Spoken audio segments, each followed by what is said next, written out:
સમાચારમાં આગળ વાત કરીએ તો સ્માર્ટ સિટી વડોદરાથી સમાચાર સામે આવી રહ્યા છે। સ્માર્ટ સિટી વડોદરામાં મનપાનું તંત્ર કુંભકર્ણ નિંદ્રામાં છે। રામપુરા બુડા પાસેનો અકુટા રોડ બેસી રહ્યા હોવાનો આરોપ લગાવવામાં આવ્યો છે।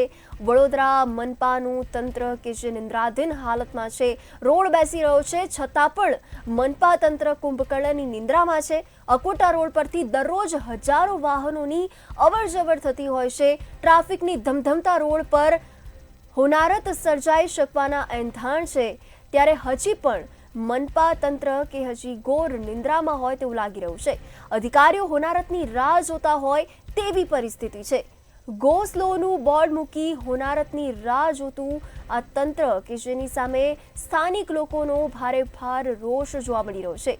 રોડ બેસી રહ્યો છે છતાં પણ મનપા દ્વારા કોઈ જ કાર્યવાહી કરવામાં આવી રહી નથી। અકોટા રોડ પરથી જ દરરોજ હજારો વાહનોની અવરજવર થતી હોય છે।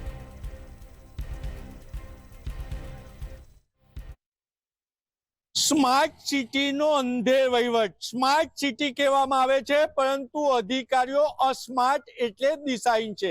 આપ સ્ક્રીન પર જોઈ રહ્યા છો એ આ અકોટા દાંડિયા બજાર બ્રિજથી નવી કોટ એટલે દિવાળીપુરા જતો રસ્તો છે। આ આખો રસ્તો બેસી ગયો છે। આપ સ્ક્રીન પર જોઈ રહ્યા છો એમ આ આખો રસ્તો બેસી ગયો છે, પરંતુ ડિપાર્ટમેન્ટ કોઈ કાર્યવાહી નથી કરી રહ્યું। આપણી સાથે અહીંના અગ્રણી સામાજિક આગેવાન છે, આપણે એમને પૂછીશું શું કહેશો હાર્દિકભાઈ। આખો રોડ બેસી ગયો છે ને તંત્ર ગો સ્લો નું બોર્ડ માકીને સાંત્વના મેળવી રહ્યું છે। આ તો પહેલા એક વસ્તુ એ થાય છે કે વડોદરા મહાનગરપાલિકા 30 વર્ષથી ભારતીય જનતા પાર્ટીનું શાસન છે, એટલે અધિકારીઓ બી મસ્ત મજામાં મલાઈ ખાઈ રહ્યા છે। અને બીજી વસ્તુ કે 30 વર્ષથી ધારાસભ્ય એમના કોર્પોરેટર એમના નડિયાથી તળિયા સુધી શાસન છે। આજે પબ્લિકને અકસ્માતમાં મૂકવા માટે આ જાણી જોઈને થઈ રહ્યું એવું લાગે છે, કારણ કે આ લોકો એટલા અનગઢ વહીવટ કરી રહ્યા છે કે આજે આખો રોડ બેસી ગયો એની કામગીરી કરવી જોઈએ। આજે કામગીરી બી થતી નહીં, અને જોડે આજે જે વડોદરા મહાનગરપાલિકા જે આ રોડ ચાલુ રોડ છે, સમજો કે આ રોડ આખો બેસવા માંડ્યો છે।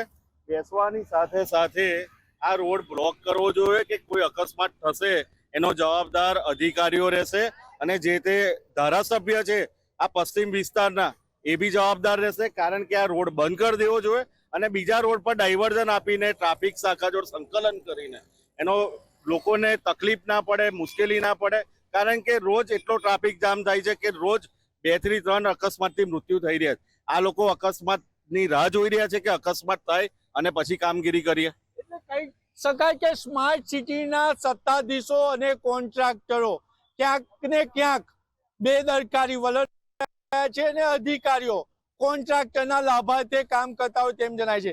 આપ સ્ક્રીન પર જોઈ રહ્યા છો કે આગળનો રોડ બેસી ગયો, એટલી બેરિકેટિંગ કરી, પરંતુ હેવી વ્હીકલ જઈ રહ્યા છે, અને આગળનો રોડ પણ હું કેમેરામેનને કહીશ બતાવે કે આ પણ આખો રોડ સ્લોપ થઈ ગયો છે, એટલે આ રોડ પણ બેસે એવી પરિસ્થિતિ છે।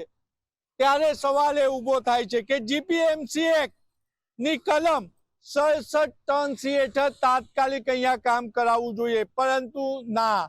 કેમ? કારણ કે હજુ કોન્ટ્રાક્ટર જોડે સત્તાધીશ અને અધિકારીઓને કટકી લેવાની બાકી છે। તેમનો વહીવટ થશે ત્યારબાદ જ આ કામગીરી શરૂ કરવામાં આવશે। શું સત્તાધીશો અને ભ્રષ્ટ અધિકારીઓ કોઈના મૃત્યુની રાહ જોઈ રહ્યા છે?